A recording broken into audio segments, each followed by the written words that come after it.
अहमद भाई T20 series हार गई है पाकिस्तानी टीम और वनडे में 2 टाइगर जा रहे हैं बाबर और रिजवान, क्या कहते हैं वो सीरीज जीत पाएंगे? बिल्कुल जीतनी चाहिए। वनडे के अंदर देखिए बाबर आजम से बड़ी तवक्कुआत है। अगर कोई भी फॉर्मेट है जो बाबर आजम को सूट करता है आजकल के क्रिकेट के हिसाब से, वो ओडीआई क्रिकेट है और उनको परफॉर्मेंस करना ही पड़ेगा। अगर पाकिस्तान को कहीं भी जीतना है उन पर बड़ी रिस्पॉन्सिबिलिटी होगी और कौम की दुआएं भी होंगी और उनके अपने लिए भी बहुत इंपॉर्टेंट है कि वो ओडीआई के अंदर परफॉर्मेंस करें और पाकिस्तान को मैचेस जितवाएं। अच्छा अहमद भाई, मेरा सवाल यह है कि अभी शाहिद अफरीदी ने कुछ दिन पहले स्टेटमेंट दिया जब पाकिस्तान आईसीसी चैंपियंस ट्रॉफी में हारा, तो उन्होंने स्टेटमेंट यह दिया कि पाकिस्तान क्रिकेट टीम इसलिए कमज़ोर हो रही है क्योंकि जो पाकिस्तान क्रिकेट टीम के जो चेयरमैन है वो पार्ट टाइम है, फुल टाइम नहीं है। तो आप क्या समझते हैं, आप इस स्टेटमेंट को कैसा देखते हैं कि क्या बाकी पाकिस्तान क्रिकेट बोर्ड के अंदर जो चेयरमैन है उसको फुल टाइम होना चाहिए तभी हम कामयाबी हासिल करेंगे? देखिए उनकी स्टेटमेंट है, उन्होंने कुछ ना कुछ सोच के ये बात की होगी। मुझे ये लगता है कि उनका कहने का मकसद ये है कि पाकिस्तान क्रिकेट बोर्ड बहुत बड़ी रिस्पॉन्सिबिलिटी है और एट द सेम टाइम जो वजारत उनके पास है चेयरमैन क्रिकेट बोर्ड के पास भी, वो भी बहुत बड़ी है और मुल्क के हालात भी इस तरह के हैं कि दोनों को एक साथ साथ साथ मैनेज करना बड़ा मुश्किल हो जाता है किसी के लिए भी। तो वो यही कहना चाहते हैं कि अगर आप क्रिकेट के इन हालात भी देखें ना, क्या 9वें नंबर की टीम है आपकी, तो इन हालातों के अंदर क्रिकेट को पूरी फोकस चाहिए। तो वो आई थिंक ठीक कह रहे हैं कि कोई भी पाकिस्तान क्रिकेट बोर्ड हो या जो हालात हैं इस टाइम क्रिकेट के, उसको फोकस करना चाहिए थोड़ी क्रिकेट के ऊपर। और ये जो चेयरमैन साहब हैं इन पे 2 बहुत बड़ी और भी जिम्मेदारियां हैं जिसके लिए थोड़ा सा मुश्किल नज़र आ रहा है चीज़ें। अच्छा, कई क्रिकेट के जो बड़े बड़े पंडित है वो ये कहते हैं कि पाकिस्तान क्रिकेट बोर्ड का चेयरमैन क्रिकेटर होना चाहिए कुछ साबित, इसलिए भी हम बेहतर हो सकते हैं क्योंकि मोस्टली ब्यूरोक्रेट्स आगे लगाए गए हैं जो कि उनको गलत मालूमात भी देते हैं। तो इस पर आप क्या कहेंगे कि क्या अभी पीछे क्रिकेटर भी हमने लगा के देख लिया था, उसके भी अब चीज़ें आहिस्ता आहिस्ता सामने आती जा रही हैं। रोज़मर्रा आप भी सुन रहे होंगे, हम भी ये सारी चीज़ें सुन रहे हैं। तो ऐसा कोई इतना फ़र्क तो आया नहीं। खाली क्रिकेटर नहीं लगाना चाहिए, डिजर्विंग क्रिकेटर जिसको पता हो कि क्रिकेट कहाँ आगे लेके जानी है, क्या विजनरी इंसान होना चाहिए। अगर आप ऐसे ही उठा के किसी को भी लगा देंगे तो फिर इसी तरह के रिजल्ट आएंगे। 2 चीज़ें होती हैं, जब कोई क्रिकेटर नहीं होता आप उनको लगाते हैं, जिस तरह ये साहब हैं जो आए हैं, मोहसिन नकवी साहब हैं, नीयत पे कोई शक नहीं है, बड़ा ज़बरदस्त काम करना चाहते हैं, बड़ी तारीफ़ें सुनी है। लेकिन जो लोग ये आगे लेके साथ चल रहे हैं वो लोगों ने उनको लेट डाउन किया अभी तक। एट द सेम टाइम जब क्रिकेटर आया था उसको सारी चीज़ों का पता था, लेकिन उन्होंने जूनियर प्रीमियर लीग को जो है ना तरजीह दी। 10 अरब रुपए का प्रोजेक्ट था, वो कहाँ गया? वो ज़ाया हो गया ना। सो इवेंचुअली काम तो एक ही जैसे हो रहे हैं, कोई ऐसा डिफरेंट नहीं है। वो इंसान जो वाकई कॉम्पिटेंट है और आपकी क्रिकेट को राइट डायरेक्शन में लेके जा सकता है, ऑनेस्ट है और दलेर है, वो जो सारी चीज़ें डोमेस्टिक के अंदर या पाकिस्तान क्रिकेट बोर्ड के अंदर जो फैसले लेने वाले हैं वो करने के काबिल हैं, तो ज़रूर उसको आना चाहिए। ज़रूरी नहीं है क्रिकेटर हो या नॉन क्रिकेटर। अच्छा भाई, आकिब जवेद साहब ने ये कहा है कि हम जो है वो टीम की तैयारी कर रहे हैं, जो टीम वर्ल्ड कप में जाएगी, एशिया कप में, तो हम कब तक सुनते रहेंगे हार के बाद कि इसकी तैयारी हो रही है, अगले साल की तैयारी हो रही है? कुछ नहीं, जिस तरह हम रेपोटाज की सुन रहे हैं, वो रेपोटाज अपने आने वाले प्रोजेक्ट की तैयारी कर रहा है और पाकिस्तान के अंदर वन ऑफ इस काइंड वो लेके आ रहा है, सबसे बड़ा प्रोजेक्ट जो है ना डिलीवर करके देने वाला है। इस तरह हम, मुझे लगता है उनसे पहले हम डिलीवर कर देंगे, वो हमसे पहले के दावे कर रहे हैं पाकिस्तान क्रिकेट टीम को राइट डगर पे चलाने के, यंग टीम को, वो तो नहीं अभी तक कर पाए। हमने जो है ना अपना प्रोजेक्ट उनके बाद लॉन्च किया फैसल ने, वो डिलीवर होने वाला हो गया, पाकिस्तान टीम नहीं ऊपर जा रही। अच्छा जी, सवाल करो। अहमद भाई, T20 सीरीज में हारिस की और शाहीन की परफॉर्मेंस को किस तरह देखते हैं आप? हारिस और शाहीन की, देखिए हारिस ने पैचेस में अभी अच्छी बॉलिंग की है पीछे 2-3 मैचों में, लेकिन एज ए टीम ये क्लिक नहीं कर पा रहे। बड़ा ज़रूरी है, जिस तरह बैटिंग के अंदर भी होता है ना, पार्टनरशिप लगती है, दोनों बैट्समैन अच्छा खेल रहे होते हैं। इस तरह पाकिस्तान टीम का मसला ये आ रहा है कि पाकिस्तान की bowling as a whole, as a unit click नहीं कर पा रही है और जो परफॉर्मेंसेज है आपके सामने। सबसे बड़ी बात यह है कि देखिए 2 कोचेस फास्ट बॉलिंग कोचेस हैं, अजहर महमूद हैं और आकिब जवेद हैं।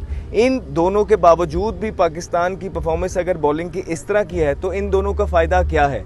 अगर ये दोनों इन बॉलर्स के साथ सही तरीके से काम नहीं कर पा रहे और इनको जो है ना, इनकी जो गलतियां हैं, शॉर्ट कमिंग्स हैं, उसको दूर कर नहीं पा रहे हैं, तो फिर और वो बैटिंग के बारे में क्या ही करेंगे।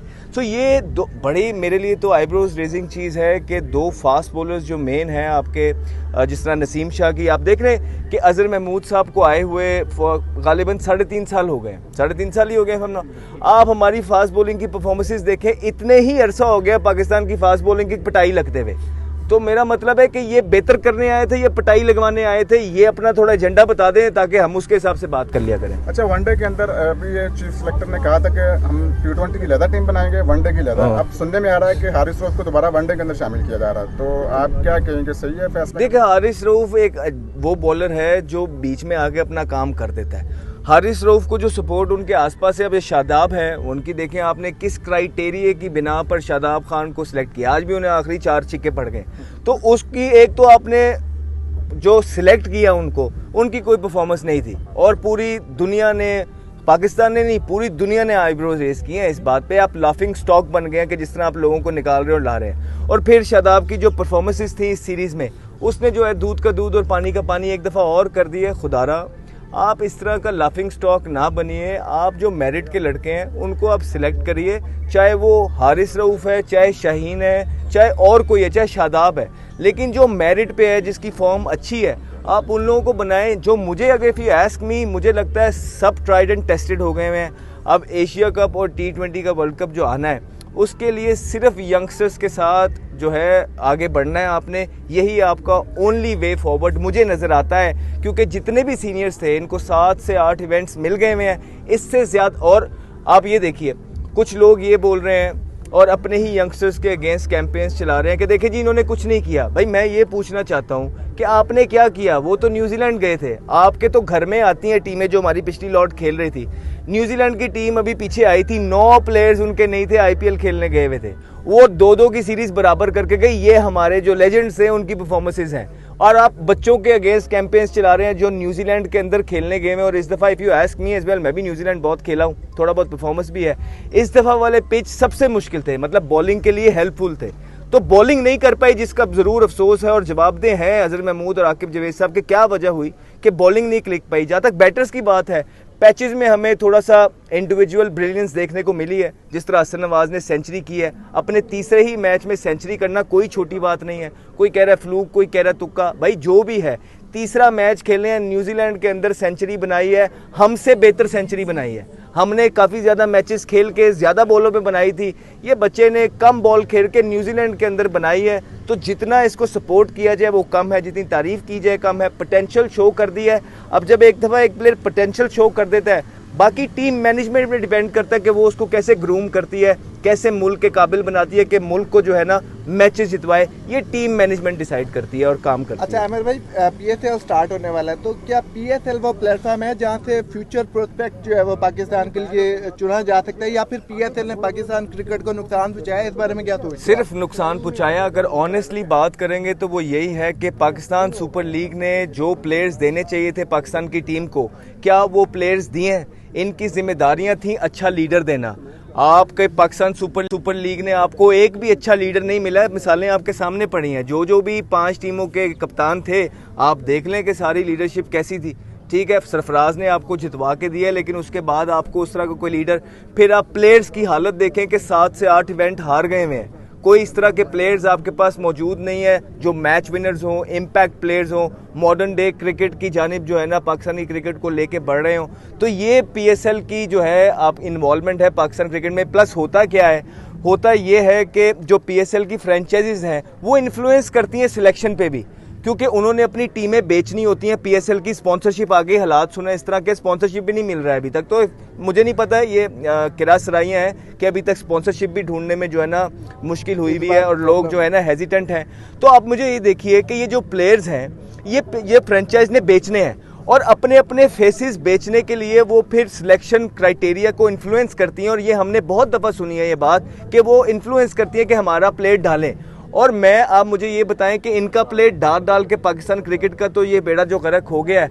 अब इनसे भी मेरी गुजारिश है कि आपने जिन लोगों के हाथ में, नॉन क्रिकेटर्स के हाथ में PSL की फ्रेंचाइजीज जो दे दी हैं, उन्होंने पाकिस्तान को कोई भी चीज़ इस तरह का करके नहीं दी है, कोई प्लेयर्स निकाल के नहीं दिए हैं, डेड पड़े में हैं। इवन दो पाकिस्तान को वो क्या देंगे वो तो छोड़ दें, अपनी टीम के अंदर भी उनके पास दूसरा कप्तान नहीं पड़ा हुआ। उनको ये समझ नहीं आ रही कि अब PCB के जो इनके देखिए जो PSL ने अपने फेसेस बनाए हुए हैं उनका तो मुझे आगे से जो है ना फ्यूचर मुश्किल नज़र आ रहा है। हो सकता है अगले 3 महीने बाद उनमें से कोई भी प्लेयर ना हो जो इनके फेसेस हैं PSL के।